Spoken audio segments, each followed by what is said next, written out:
Hammaga salom. Bugungi instruksiya darsimizda, video darsimizda qanday qilib Facebook Pixelni BotPlace'ga, ya'ni konstruktorning ichiga ulash bo'yicha ko'rib chiqamiz. Bundan oldin sizdan so'ragan bo'lardim, чтобы siz qaysi etapga, qaysi blokdan keyin qo'ymoqchisiz, o'shani aniqlab olish kerak. Sababi Facebook Pixelni ulaganingiz bilan nima deydi, uni effektivni ishlatish uchun siz aniq birorta bir joyga qo'yishingiz kerak. Endi biz hozir misol tariqasida hozir startni bosgandan keyin Facebook Pixelga tushadigan qilib ko'rib chiqamiz. Agar hozir men har bitta blokdan ko'rsatib beradigan bo'lsam juda cho'zilib ketadi. Qisqacha tushuntirib ketaman. Facebook Pixelda siz qayerga qo'yishingiz mumkin? Birinchi o'rinda birorta bir postdan keyin qo'yishingiz mumkin.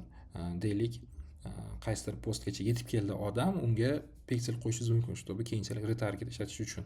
Ikkinchi masalada ularga knopkani bosganlarga qo'yishingiz mumkin. Masalan, jinsi degan joyni so'rashingiz mumkin va yo'lda erkak va ayol. Shunda siz nima qilasiz? Erkak bo'lsa erkakka jo'natib yuborasiz va mana ikkita pixel bo'ladi. Har xil eventli, har xil sabitiyasi bor. Ayolni bosganlar esa ayolga o'tib ketadigan qilishingiz mumkin. Bu birinchi namuna. Hozir bular bizga kerak emas. Sizga hozir qisqacha tushuntirib ketdim qanday ishlatish mumkin bo'yicha.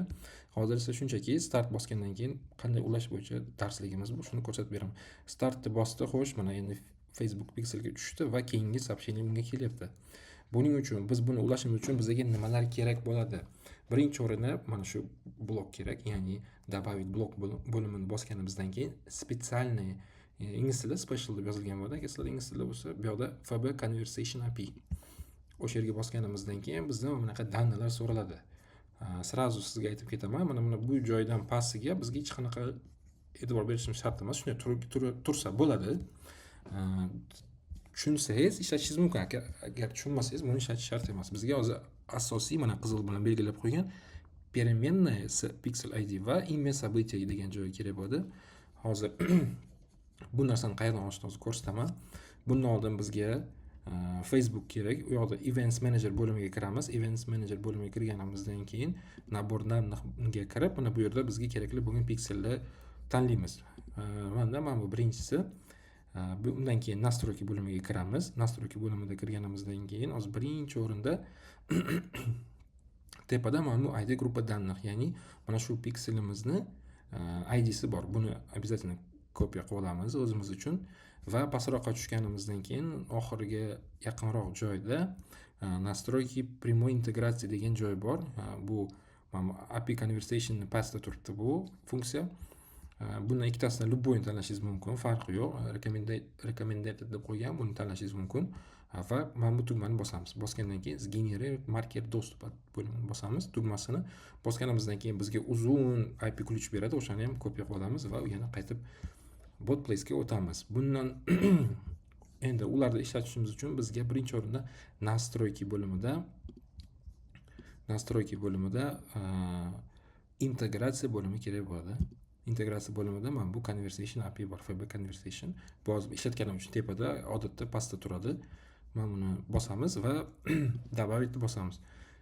Добавить boyaga ko'rsatgan ID ni yozamiz, ya'ni mana bu tepadagi ID ni qo'yamiz. Va mana bu yerga boya aytganimdek pastdagi uzun API kerak bo'ladi. Men o'sha olganim uchun yana qaytib olmayman. Hozir sizlar bossanglar chiqadi. Men o'sha bosib olganim mana bu. Mana shuni bu yoqqa qo'yamizda, mana hozir kopiya qo'yaylik. Qo'yamizda shu bilan shunchaki добавить bosamiz. Mana ikkita bir xil bo'lib qoldi. Сохранить bo'limini bosamiz. Hozircha kerak emas bizga. Сохранить qilamiz. Сохранение bo'ldi, yopamiz. Bu birinchi masala yopildi. Endi bizga qaytib spiski bo'limiga kirganimizdan keyin глобальный переменный degan joyga bosamiz. Bu yerda sozdayni bosib turib, обязательно pixel id deb yozasizlar. Pixel id va значение bo'limiga boyagi mana bu ID группа данныхni qo'yamiz. Sozdayni bosamiz keyin. Mana bu ham sozdayt qilingan, mana turibdi. Buni qilganimizdan keyin bo'ldi. Boshqa narsani bosish shart emas. Mana shu yetadi bizga. Endi bu narsa blokda ichida ishlashi uchun, mana bu yangisi blokda ishlashi uchun bizga nima kerak bo'ladi? Birinchi o'rinda bizga o'sha yozgan Pixel ID nomini yozamiz, Pixel ID. O'zi yozishlardan oldin ham o'zi avtomatik sizlarga podskaska qilib chiqib beradi. Pixel ID ni bosamiz va imya события degan joyi bor. Bu narsa nima degani? Imya события masalan siz tanlashingiz mumkin, покупкаga yoki lidga yoqqan bo'lishingiz mumkin. Maqsadni odam qo'yadi-ku, complete registration tanlashingiz mumkin. Sizga ertaga Facebookda qaysi eventga tushishi kerakligi haqida bu yerda tanlaymiz. Menda hozir bor, podskaska bor. Hozir mana bu yerga yozib qo'yganman, подключение. Mana har xil eventlar bor, ya'ni o'sha Facebook tushunsangiz, menimcha o'sha sal tushunarli. Lead bor, complete registration bor, page view bor, add to cart bor, keyin purchase bor, submit bor, contact bo'limi bor. Mana shu любойni qo'yishingiz mumkin. Men odatda mana complete registration qo'yaman va buni qo'yganimdan keyin ertaga Pixelga mana tushgandan keyin odatda 1 soat 2 soatda ko'rinadi Pixelda. O'zi tushadi. Facebookga 1 soat 2 soatda yetib boradi. Uzoq 2 soatda, odatda yarim soatda, 10 minutda. Mana shu complete registration yoki завершение registratsiya degan Pixelga tushgan bo'ladi. Mana bu yoqda start bosgan odam mana shu yerga tushgan bo'ladi. Unga ertaga Facebookdan bemalol retarget ishlatishlar mumkin yoki target ishlatishlar mumkin, har xil variantlarga qarab. Shuni qo'yasizlar, bo'ldi. Mana shu ikkita narsa qo'yiladi, tamom. Qolgan hamma narsa qo'yilib chiqqan уже. Agar tushunadigan bo'lsanglar, mana buni сохранить qilish shart bo'lsa, o'zi X bossa сохранение bo'ladi. Men уже buni ulaganman.